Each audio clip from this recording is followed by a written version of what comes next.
A decisão que pode mudar a sua vida. É o tema que eu quero compartilhar com vocês nessa noite. A decisão que pode mudar a sua vida. E para isso eu quero convidá-los a abrir a palavra de Deus no livro de Lamentações, assentado como vocês estão. E nós vamos fazer a leitura de um único verso a priori, depois a gente visita outros textos deste livro incrível de Deus para a nossa vida. Lamentações, capítulo 3, e o versículo a priori, para nossa leitura e edificação, é o versículo 21. Muito conhecido, acredito que é bastante conhecido, e é nele que nós estamos embasando o tema da nossa mensagem. Lamentações de Jeremias 3, versículo 21.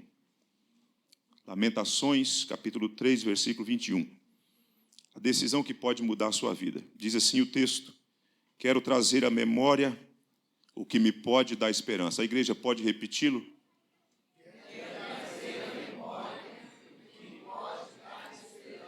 Amém. Louvado seja Deus. A nossa vida, ela é marcada por muitos fatores. São muitas coisas que marcam a nossa vida. Muitas coisas acabam deixando, essas coisas que vêm e ficam como cicatrizes na nossa alma.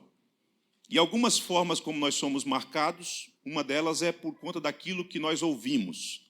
Informações que chegam aos nossos ouvidos nos marcam, positivamente e negativamente.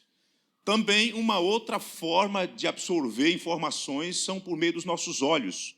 Aquilo que nós vemos, imagens, algumas imagens encantadoras e algumas imagens não são tão legais de serem vistas. E uma outra forma que nós somos marcados é por meio da experiência, daquilo que nós experimentamos, das nossas sensações. Essas coisas se somam, o que nós ouvimos, o que nós vemos e o que nós experimentamos nas sensações da nossa vida. Tudo isso acaba somando e sendo arquivado na nossa memória. Inevitavelmente, isso acontece conosco. Fica ali como informação. Eu via, inclusive, há algum tempo, no estado do Rio de Janeiro, no estado de vocês, e uma criança que estava com os pais no shopping center, talvez vocês se lembrem dessa cena, e os pais foram assassinados na frente da criança. Ele tinha 9 anos, não sei se vocês se lembram, já faz algum tempo. E ele viu tudo aquilo. Imagina só essa cena para uma criança de 9 anos. As repercussões, os traumas, as lembranças que ficarão na memória desse menino. Tende a ficar uma criança, um jovem, um adulto adoecido. É possível que fique. Então, são essas questões. Eu estava numa pastelaria com a minha esposa e com o pessoal da Igreja Presbiteriana de Vitória, depois de um culto, e o dono da pastelaria se aproximou, e não sei por que razão, ele disse assim: nunca mais a minha vida foi a mesma. E de modo abrupto, e você fica, hã? E aí ele disse por que ele estava falando aquilo. Eu acho que ele percebeu que eu era pastor, eu acho que estava com a farda, Estava com a farda, eu acho que ele falou, deve ser pastor, E aí ele contou que o filho dele teve um acidente de carro e veio a óbito. Fatalmente, no asfalto, estava lá, e ele foi lá para reconhecer. Imagina a cena para aquele pai. E ele então disse: nunca mais a minha vida foi a mesma. Então, o que ele viu, quando ele chega ali, que vê o carro, reconhece o carro do filho, é o carro do meu filho, a placa, e ele olha, talvez até pensa, não, talvez deve ser algum devaneio. E ele olha, e de fato é o filho, aquilo que ele viu, informações, imagens, são captadas e trazidas para o arquivo da memória. Então, como é que nós somos marcados? Cicatrizes ficam na nossa alma. E que a gente lida com isso. O que nós ouvimos, o que nós vemos e o que nós experimentamos. E nós não temos um botão para apertar. Vou deletar isso aqui. Não gostei disso aqui não é legal, isso aqui me faz mal, isso aqui atrofia minha alma, me deixa abatido, cabisbaixo, então vou deletar isso aqui. Não é possível. Não tem como fazer isso. Se tivesse, seria magnífico, Porque aí a gente ia fazer uma seleção do que nós gostaríamos de arquivar na nossa memória e o que nós não gostaríamos. Não é verdade? Quantos aqui estão comigo? Quase todos. Só meia dúzia que não, mas até o final, quem sabe, você me acompanha aí. E essas coisas que acabam ficando no passado, de quando em quando atormenta a gente. Você deve ter a sua experiência, alguns mais, outros menos. Isso atormenta a gente. De quando em quando a gente coloca a cabeça no travesseiro, mesmo os que são casados, e aquilo vem, ainda que rapidamente, e você, puxa vida, como que dói lembrar disso e ver essas coisas. E o profeta Jeremias, homem crente de Deus, homem levantado por Deus para instruir o povo, alertar o povo, consolar o povo, falar dos perigos, ele experimenta isso. Ele experimenta isso, né? O que ele viu, o que ele ouviu, o que ele experimentou, isso marcou ele. De que forma? Ele é profeta e ele tem que anunciar para o povo que a Babilônia vai ser um instrumento de Deus para disciplinar o povo. O povo ignora, o povo dá de ombros, vira as costas, não muda a rota de vida, não se arrepende. O povo está tratando o culto de modo leviano, brincando com o nome de Deus, e Deus então lavrou a sentença: vocês serão levados cativos. Vocês ficarão na Babilônia 70 anos. Não tem jeito. Os falsos profetas diziam, não, é 2 anos só, vai ser resolvido, porque os falsos profetas têm isso, né? Eles querem afagar o ego das pessoas, e Deus está levantando um homem para dizer as coisas que são duras, e não tem jeito, não vai ter como mudar isso. Vão ser levados mesmo. E quando chega o momento, então, o rei Nabucodonosor, truculento, com a sua tropa, sua cavalaria, adentram as ruas de Jerusalém, destroem as ruas, destrói o templo, coloca fogo no templo, mata a gente, leva a gente cativo, e, de repente, o profeta que está anunciando isso, né, então ele tem a experiência de anunciar, e agora, mais do que experiência de anunciar, ele escuta aquelas coisas. E mais do que escutar, ele vê as cenas, aquelas imagens, o templo, lugar de adoração tão sublime, tão importante para o povo, para agregar o povo, e o povo receber instrução e adorar o seu Deus, agora está destruído, queimado, os objetos de culto são levados, e aí essas imagens adentram a memória de Jeremias. O que ele escuta da cavalaria que entra às ruas, destrói as ruas, os gritos, quem sabe, as mulheres apavoradas, os idosos, as crianças, e gente sofrendo e gente sendo passada a fio da espada, e isso tudo soma e entra na memória, no coração, na alma de Jeremias. E ele começa a experimentar os tormentos dessas coisas, porque isso atormenta, não tem jeito. Só para você notar, veja só como ele começa o livro.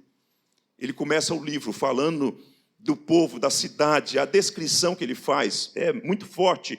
Ele fala assim, como já solitária a cidade, outrora populosa, falando de passado, tornou-se como viúva, a que foi grande entre as nações, princesa entre as províncias, ficou sujeita a trabalhos forçados, chora e chora de noite, e as suas lágrimas lhe correm pelas faces. Não tem quem a console. Entre todos os que a amam, todos os seus amigos procedem perfidamente contra ela, tornam-se os seus inimigos. Judá foi levado ao exílio, afligido e sob grande servidão, habita entre as nações, não acha descanso. Todos os seus perseguidores o apanharam nas suas angústias. Veja só como ele está falando o que está acontecendo. Agora, vire a página e olha para o capítulo 3. Agora ele vai pessoalizar um pouco disso. No capítulo 3, versículo 1, ele fala assim, eu sou o homem que viu a aflição pela vara do furor de Deus. Ele me levou e me fez andar em trevas e não na luz. Deveras ele volveu contra mim a mão de contínuo todo dia. Olha só o drama que esse homem está experimentando. Ele está falando, eu vi a aflição. Quando você olha para o versículo 17 do capítulo 3, ele faz uma descrição chocante. Ele fala assim, afastou a paz da minha alma, esqueci-me do bem, então disse eu, já pereceu a minha glória, como também a minha esperança no Senhor. Lembra-te da minha aflição e do meu pranto e do absinto e do veneno. Minha alma, olha isso aqui, minha alma continuamente os recorda e se abate dentro de mim. São as consequências do que ele viu, do que ele ouviu, do que ele experimentou. Irmãos, não é fácil lidar com a nossa história, com a nossa experiência e com o caráter de Deus, especialmente no que diz respeito à soberania. Não é fácil. Às vezes a gente colapsa, entra em crise. Se a gente não conseguir encaixar essas peças direitinho, a gente fica muito abatido. E é bem provável que talvez seja a maior dificuldade de um cristão, seja conciliar a história de sofrimento, de drama que chega para a gente com a soberania de Deus. É muito difícil a gente conciliar isso. Se você olha para o versículo 38 do capítulo 3, ele vai dizer assim: acaso não procede do Altíssimo tanto o mal quanto o bem? Né? Porque a gente tem uma mente seletiva, né? Uma mente seletiva. Se as coisas vão bem, a gente fala assim: Deus é bom, Deus é maravilhoso. Mas se a coisa degringola, aí você fala: bom, aí eu não tenho tanta certeza se Deus é tão bom assim. Veja só, eu estava em Belém por um serviço pastoral.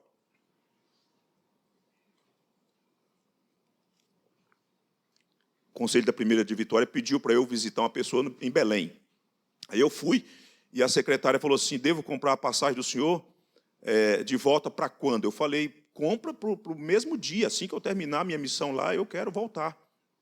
Aí ela assim o fez. Então eu cheguei lá de manhã, fiz o que eu tinha que fazer, e à tardezinha fui para o aeroporto.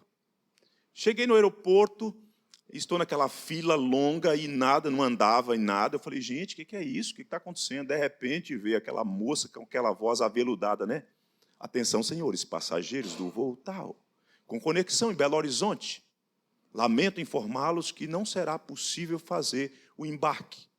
E quando ela disse isso, parecia que a ilha de Marajó, os búfalos de Ilha de Marajó, estavam agora no aeroporto. O povo, eu falei: gente, o que é isso? Só que eu sou crente. Eu falei: gente, eu prego que Deus é soberano, que Deus é o meu provedor, que Ele exerce uma soberania absoluta. Então deve ter uma razão, está tudo certo, vou descansar o meu coração e vou esperar no que vai dar. E aí eu fiquei parado ali. Aí, de repente, a pessoa que estava atrás de mim tocou nos meus ombros. Eu acho que ele deduziu, por alguma razão, que eu era crente. E ele falou assim: irmão, de repente Deus não quer que a gente vá nesse voo para nos poupar. Não é? Eu falei: ou de repente Ele quer poupar os outros e quer nos executar no próximo voo. Aí ele falou: não, irmão, aí não, cara. Gente, nós temos uma visão esquizofrênica de Deus. Se o carro capota e você escapa, Deus é maravilhoso. Mas se chega o dia de Deus lhe promover, aí não dá. Então nós temos dificuldade de conciliar os dramas da vida, os sofrimentos, com a bondade de Deus, com a soberania de Deus. José não tinha essa crise. José não tinha essa crise. Quando eu digo que não tinha crise, isso não significa que ele não chorava, que ele não ficou angustiado, abatido. Ele passou por tudo isso. Mas quando ele olha a história, o enredo da história, ele fala assim: vocês intentaram mal contra mim, mas Deus transformou o mal em bem. Não é verdade? Deus me mandou adiante de vós para a preservação de muitas vidas. A gente não entende as coisas plenamente e profundamente. Mas é preciso fazer esse casamento. Mas não é fácil. Às vezes, tantas vezes, é difícil. E porque isso é difícil, você começa a atrofiar. Você começa a atrofiar. Então, Jeremias, o que ele está passando? Ele está passando por tudo isso. Ele fala assim: afastou a paz da minha alma, esqueci-me do bem diante daquilo que eu ouvi, do que eu vi, do que eu experimentei. Já pereceu minha glória, minha esperança. Ele está dizendo: gente, eu não tenho esperança, eu estou sem esperança.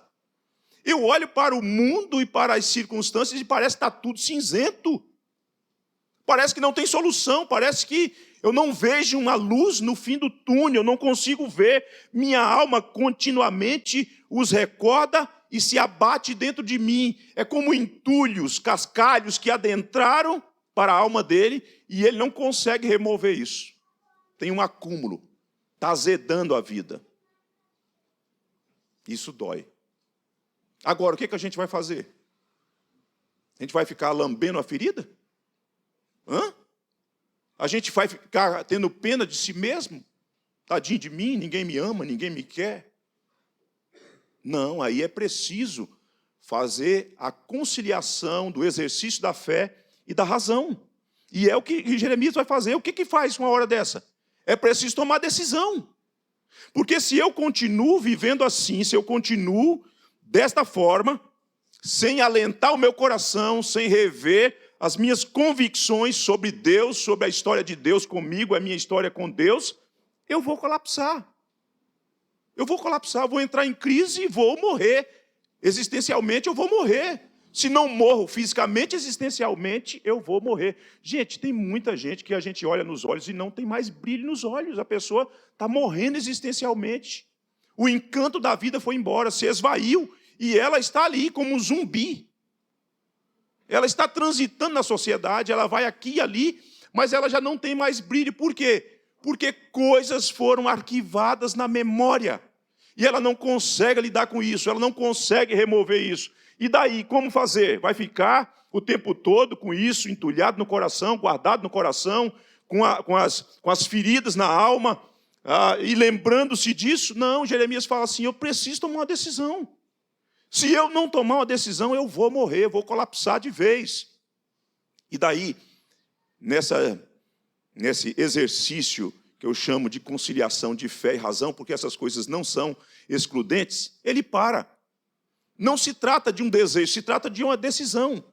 Desejo é uma coisa que se esvai. Decisão não, são coisas que você pondera racionalmente. A fé está ali, a fé existe, Deus te deu fé para confiar nele, e você começa a ponderar diante das situações e circunstâncias e fala, eu preciso tomar uma decisão. Eu não posso ficar no lugar onde eu estou, eu não posso continuar vivendo como eu estou. E o que eu faço? Eu preciso de uma decisão. E é isso que o profeta faz. Quando ele diz, quero trazer à memória o que me pode dar esperança, ele está dizendo, eu vou tomar uma decisão, eu preciso tomar uma decisão, porque se não mudar a rota da minha vida, eu vou morrer definitivamente. Esperança eu já não tenho, alegria eu já não tenho. Recordar dessas coisas estão me deixando cada vez mais abatido. E é preciso, então, trazer à memória o que pode dar esperança. É preciso fazer o uso da razão. Porque a sua razão já foi alimentada com verdades de quem é Deus, de quem é o Pai do Senhor Jesus, de quem é o Senhor da história, de quem está no comando, de quem tem o controle de todas as situações. Se você não trazer essas informações, falar assim, eu preciso realimentar a minha memória dessas verdades. Eu já conheço um pouco, mas eu preciso, ao invés de ficar lembrando e colocando meus olhos na tragédia, nas circunstâncias da vida, nas perdas que aconteceram, no que eu ouvi, do que eu vi, eu vou morrer. E, gente, é provável que tem gente aqui nessa noite que já ouviu coisas duras na vida. E de gente muito perto, às vezes até o cônjuge, às vezes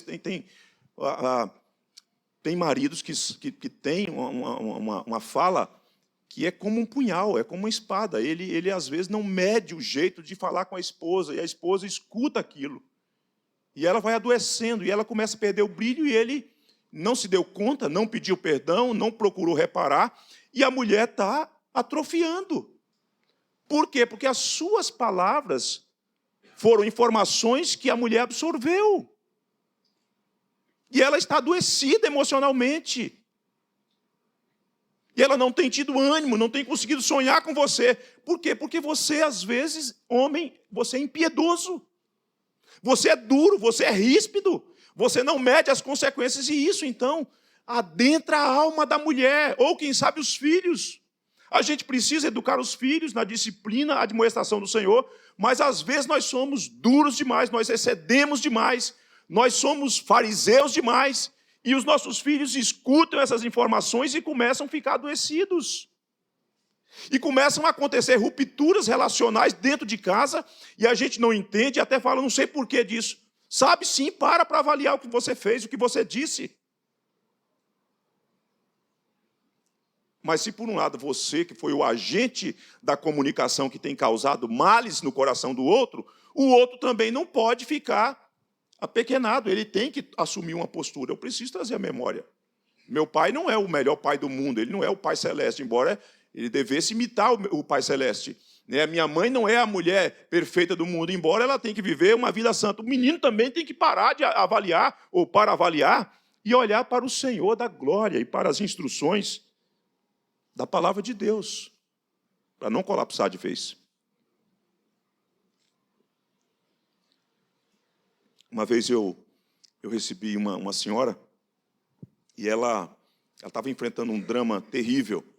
Né? O marido dela tinha feito algumas ações no seio da igreja, e aquilo com conotações pecaminosas. E aquilo vazou, e ela, então, começou a interpretar que aquelas ações do marido, ela passaria por um tipo de humilhação. E ela estava certa, porque o povo ia começar a olhar a igreja, né? Infelizmente, nós somos pecadores, e a gente olha. Às vezes a gente não fala nada, mas olha e está comunicando de alguma forma.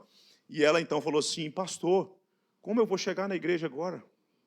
Como é que as pessoas vão olhar? Falou, lá a esposa dele, tal, lá. E ela começou a cogitar a possibilidade de que o melhor, diante da possível humilhação que ela iria passar, que a melhor coisa a se fazer era botar um ponto final na existência. E aí eu tinha que trabalhar com ela o conceito de humilhação e de trazer à memória o que pode dar esperança. Ok? E aí eu disse para ela assim, eu entendo o drama da senhora e sei porque se a senhora está se sentindo assim, não deve ser fácil. Não deve ser fácil, deve ser muito doído, de fato. Só que eu gostaria de chamar a atenção da senhora para pensar comigo.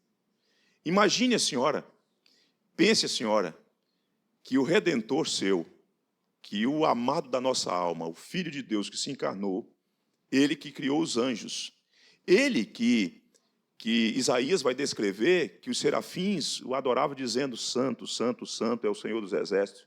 O serafim cobria os olhos, cobria os pés, com 2 asas voavam e não ousavam olhar para a cara dele, para a face dele. E ele está lá recebendo adoração, e aqueles seres angelicais cheios de temor diante dele. E de repente ele se torna um de nós. Ele se humilha, vem à terra, se esvaziou, para se identificar conosco, para ser o nosso Redentor, para ser o nosso fiador, para ir para a cruz em nosso lugar, pois só assim ele haveria de conquistar a nossa redenção. Então pense comigo, e ela está me acompanhando no raciocínio.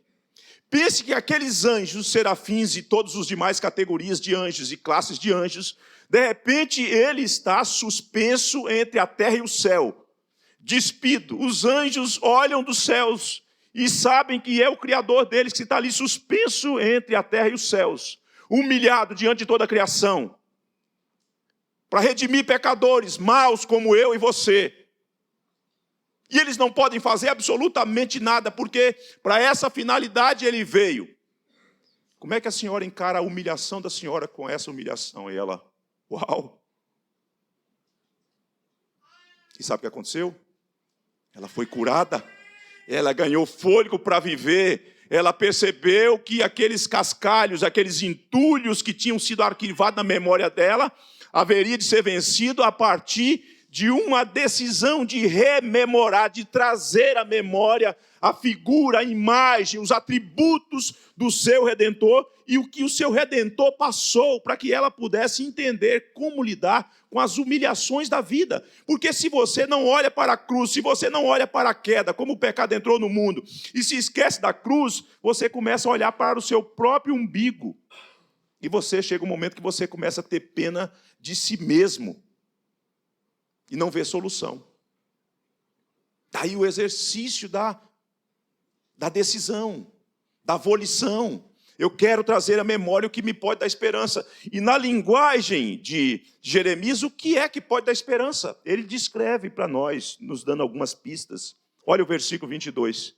As misericórdias do Senhor são a causa de não sermos consumidos, porque as suas misericórdias não têm. A primeira coisa que ele lembra diante da tragédia, cidade destruída, pessoas mortas, pessoas levadas cativas para a Babilônia, templo destruído, o templo saqueado. A primeira coisa que ele olha, ele fala assim, olha, a primeira coisa que eu quero trazer à memória que me pode dar esperança é lembrar-se de que Deus é misericordioso. Foi ruim, Foi trágico, mas poderia ser muito pior. Deus poderia ter dizimado o povo da aliança, mas Deus não fez. Se Deus fosse tratar-nos, irmãos, com rigor, nós seríamos fulminados. Nós somos terminantemente maus. Nossos pensamentos são mesquinhos, são egoístas, são poluídos. A nossa fala, tantas vezes, são terríveis. Nossas atitudes, nossas obras, são tantas coisas que nós poderíamos enumerar, que depõem contra nós, que são evidências robustas para nos acusar, para nos condenar definitivamente. Mas ao invés de Deus nos fuzilar, nos destruir, Deus exerce misericórdia.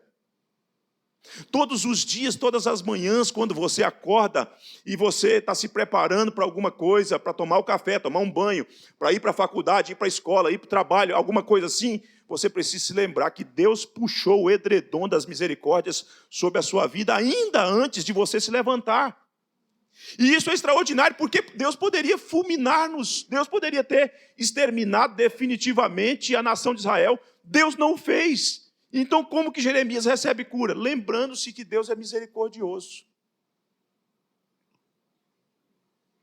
E o Heber Carlos, o pai, não o Júnior, é que vai dizer o seguinte: qual a diferença de misericórdia e graça? Ele vai dizer: graça é Deus te dar o que você não merece. Tudo que você recebe, todas as dádivas, aquelas que você nem consegue contabilizar, tudo isso é graça. Você não merece, você não fez nada, os seus méritos não contribuem em nada, você não tem virtude suficiente para receber essas coisas, e Deus mesmo assim te concede. Isso é graça. E o que é misericórdia? Ele vai dizer: misericórdia é Deus não te dar o que você merece. Graça, Deus te dá o que você não merece. Misericórdia, Deus não te dá o que você merece. Então Jeremias faz esse exercício, fala: as misericórdias do Senhor são a causa de não sermos consumidos, porque elas não têm fim, elas renovam-se a cada manhã. Extraordinário. Deixa isso de lado e o seu coração vai ficando cada vez mais azedo, por conta das decepções, das tragédias, de um tantão de coisas que acontecem com a gente. Segunda coisa, lembre-se que Deus é fiel. Ele vai dizer o seguinte: grande é a tua fidelidade. Grande é a tua fidelidade, versículo de número 23. Lembre-se que Deus é misericordioso. Lembre-se que Deus é fiel. Deus é fiel. Porque veja só, com isso Jeremias está rememorando toda a trajetória e promessas de Deus que tinha a ver com a vinda do Messias. Porque quando Deus deixa o remanescente, Deus não destruiu a população inteira. Jeremias está falando assim: mesmo diante da disciplina que Deus aplicou, porque foi Deus quem aplicou a disciplina, levantando a Babilônia, ele está dizendo: Deus é fiel. Deus não nos exterminou. Então, a fidelidade, a promessa da vinda do descendente de Abraão, do descendente de Davi, está intacta, está mantida. Tem solução para nós. Deus não se esqueceu do que prometeu. Por quê? Porque Ele é fiel. As promessas deles não caducam, não caem no esquecimento, não são sepultadas no deserto da vida, no sofrimento da vida. Ele é fiel, nos aconteceu isso mesmo, foi doído mesmo, tem sido difícil mesmo, mas o meu Redentor, o meu Deus é fiel.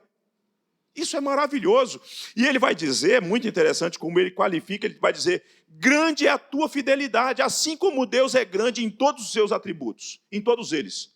Ele está dizendo: Deus não poderia ser Deus se Ele não fosse grande em fidelidade. Ele não é do nosso tamanho. Ele não é alguém que promete uma coisa e não tem condição de cumprir, ou muda diante das circunstâncias, dizendo: ah, não, eu vou rever isso aqui. Não, está mantido. Então, é mais uma verdade que ele está trazendo para a memória. Quero trazer à memória o que me pode dar esperança. Diante da decisão que ele toma, Deus é misericordioso, Deus é fiel. E olha só ainda o que ele vai dizer no versículo 24, mais uma verdade sobre Deus: a minha porção é o Senhor, diz a minha alma, portanto esperarei nele. Deus, ele está dizendo: Deus é o meu quinhão, Deus é a minha herança, Deus é o meu maior patrimônio. E na linguagem de Davi: outro bem não possuo senão a ti somente.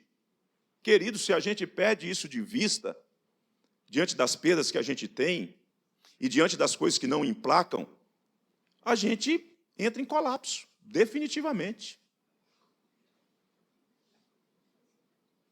Lembra-se como Jó era rico? Lembra-se quando Jó tinha os seus filhos, seus primeiros filhos, sua primeira remessa de filhos? E quando ele perdeu aquilo?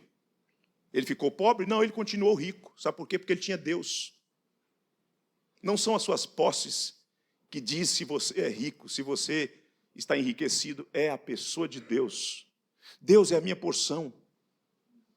Deus é o meu maior bem, Deus é o meu maior valor, Deus é o meu ajudador, Deus é o meu auxílio, Deus é a minha esperança, Deus é o meu esteio, Deus é o meu arrimo. É Ele que é o tempo todo. Ele está dizendo, a minha porção é o Senhor, diz a minha alma, como que num solilóquio, chegando em frente ao espelho e conversando com si mesmo, dizendo para si mesmo, Deus é a minha porção, diz a minha alma, portanto esperarei nele. Não está fácil, mas eu continuarei crendo, eu continuarei esperando no meu Deus. Porque Ele é a minha porção. Teve perdas? Teve. Teve familiares que morreram em Jerusalém? Teve. Mas Ele está dizendo, Deus é a minha porção. E por fim, bom é o Senhor para os que esperam por Ele, para a alma que o busca. Ele não tem dúvida. Mas se ele continua olhando para a circunstância, ele começa a questionar. Espera aí, eu não sei. Qual é o referencial que nós olhamos para a bondade de Deus? Para a demonstração do amor de Deus. Para onde é que nós olhamos? Qual é o referencial? A cruz. A cruz. Eu costumo dizer lá para a igreja, no dia de ceia, em que os elementos são colocados à nossa frente, diante dos nossos olhos, o pão que simboliza o corpo, o suco de uva que simboliza o sangue da nova aliança, aquilo é uma mensagem eloquente, é uma mensagem dramatizada para dizer o quanto Deus nos ama. Por quê? Porque a gente fica, não sei quantas vezes vocês celebram a ceia aqui, uma vez, né? Lá a gente celebra 2 vezes, em razão da leitura que nós fomos fazendo, então, primeiro domingo à noite, terceiro domingo de manhã. Então, o que a gente faz? Você passa durante um mês, pensa em você aqui, uma vez por mês. Aí, durante o mês, você entra em situações difíceis, crises, tensões, dúvidas, incertezas, angústias, medos, e várias coisas vêm e se somam diante da sua experiência de vida como ser humano. Aí você, nessa trajetória, começa a pensar, será que Deus me ama mesmo? Aí chega no dia da ceia, você vem, e o Espírito Santo capta o seu olhar, a sua mente, e fala assim, você está olhando para a direção errada. A direção para a qual você deve olhar, a direção para a qual você deve mirar, que é o referencial de que Deus te ama, não são as circunstâncias, é a cruz. Foi na cruz que eu demonstrei o meu grande amor para com vocês. Foi lá que eu gritei em alto e bom som, eu amo vocês, os meus escolhidos, os meus amados, que eu elegi antes da fundação do mundo e vou conquistá-los um a um na história e no tempo ao ouvir o Evangelho, ao anunciar o Evangelho. E é isso que faz com que a gente compreenda, Deus é bom. Deus me ama, sim, eu sei que Ele me ama. Não tenho dúvida de que Deus me ama. Porque a cruz é o termômetro. É a maior demonstração do amor de Deus. Se você não tomar decisões diante dos dramas da vida, de trazer para a sua memória, encharcar a sua memória das verdades de quem é Deus, você vai perdendo o ânimo, vai perdendo o fôlego, perde a esperança, perde a alegria de viver, e daqui a pouco você está igual um zumbi. Tem hora na vida que você tem que fazer escolhas, tomar decisões. E isso não é excludente da fé, queridos. A gente, às vezes, pensa que razão, o exercício da razão com a fé é uma coisa que está na contramão uma da outra. Não está. É porque eu tenho fé em Cristo que eu tenho condição e estou habilitado pelo Evangelho de Cristo a fazer as melhores escolhas, a tomar as decisões diante desse corredor da história, no qual, às vezes, eu sou apanhado por situações complexas e difíceis, como Jeremias o foi.